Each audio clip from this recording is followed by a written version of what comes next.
Znate, kažu da je umjetnost u oku promatrača. Za mene u nepcu.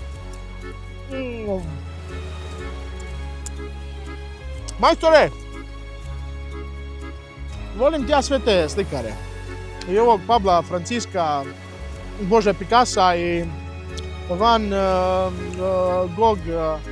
Ma mislim, ja to, gledam ja to sve. Jel valja? Šta sam ti rekao? Aha! Aha! Evo je, pastrva.